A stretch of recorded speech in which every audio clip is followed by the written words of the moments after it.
అందరికీ నమస్కారం. ఈరోజు మనం తెలుసుకోబోయే విషయం కుజదోషం.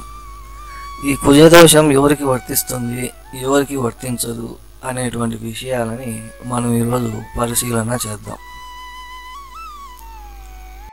ఈ కుజదోషం యొక్క ప్రామాణిక శ్లోకం అగస్త్య సంహితలో ఉన్నది. ఈ శ్లోకం ధనే వేయేచ పాతాలే జామిత్రే చాష్టమే కుజే స్త్రీనాం భర్త వినాశనాయ పుంసాం భార్య వినాశనాయ అని ఉన్నది. సంస్కృత గ్రంథాలలోనే ఈ ప్రమాణ శ్లోకం ఉండుటచే ఇండియాలోని అన్ని భాషల వారు తూచా పాటిస్తున్నారు. అయితే ఇలాంటి ప్రామాణిక శ్లోకాలే ఇతర సంస్కృత గ్రంథాలలో కొద్ది మార్పులతో ఉండుట వలన కొంత గందరగోళం కలుగుతున్నది. ఈ శ్లోకం యొక్క భావము కుజుడు 2, 12, 4, 7, 8 స్థానాలలో ఉండినచో స్త్రీలకు భర్త మరణము, పురుషులకు భార్య మరణము కలుగును. వేరొక గ్రంథంలో 2వ స్థానాన్ని వదిలి 1వ స్థానం చేర్చారు. మరొక గ్రంథంలో 1, 2, 4, 7, 8, 11, 12 స్థానాల్లో కుజుడు ఉంటే కుజదోషం అన్నారు. ప్రమాణ శ్లోకాలలో చెప్పకపోయినను కొందరు కుజదోషం లగ్నం నుండే గాక చంద్రుడి నుండి, శుక్రుడి నుండి కూడా చూడవలను అన్నారు. ఈ దెబ్బతో కుజుడు ఏ స్థానంలో ఉండినను కుజదోషం తప్పేటట్లు లేదు.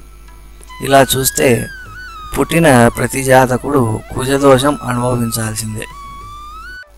ఏ లగ్నానికి కుజుడు 1, 5, 9 స్థానాధిపతి అవుతాడో ఆ లగ్నాలకు ఈ కుజదోషం వర్తించదు. మీనం, మేషం, కర్కాటకం, సింహం, వృశ్చికం, ధనస్సు ఈ లగ్నాలకు ఈ కుజదోషం వర్తించదు.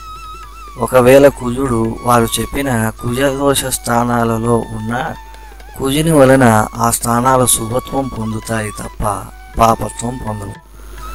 జ్యోతిష్యానికి తలమానికమైనటువంటిది పూర్వపరాశరి గ్రంథం. దాన్ని రచించిన పరాశర మహర్షి లగ్నానుసారం గ్రహాలను విభజన చేసి ఫలితాలను చెప్పాలి అనేటువంటి విషయం దాంతో చెప్పబడింది. కేవలం నైసర్గిక శుభులు, నైసర్గిక పాపులని ఆధారంగా చేసుకొని ఫలితాలు చెప్పుట వలన అవి చక్కగా ఫలించుట లేదు. ఈ విషయాన్ని మనం గ్రహించవలెను.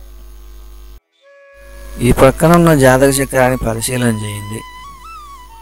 లగ్నం వచ్చేసి మీనలగ్నమైంది. వ్యయస్థానంలో కుజుడు ఉన్నాడని దీనికి కుజదోషం అని అందరూ అంటారు. కానీ దీనిలో కుజదోషం కన్నా శని దోషమే ఎక్కువగా ఉన్నది.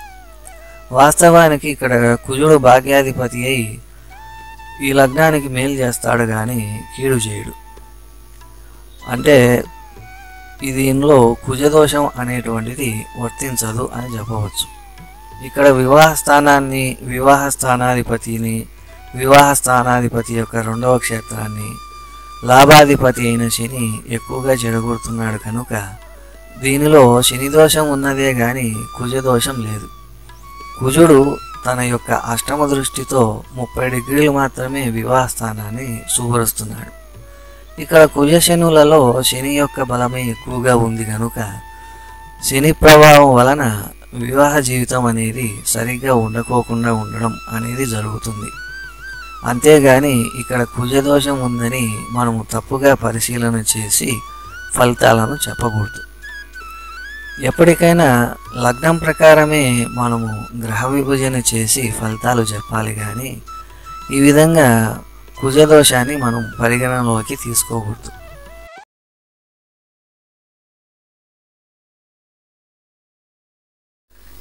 ఈ వీడియో నచ్చితే మా ఛానల్ని లైక్, షేర్, సబ్స్క్రైబ్ చేయండి.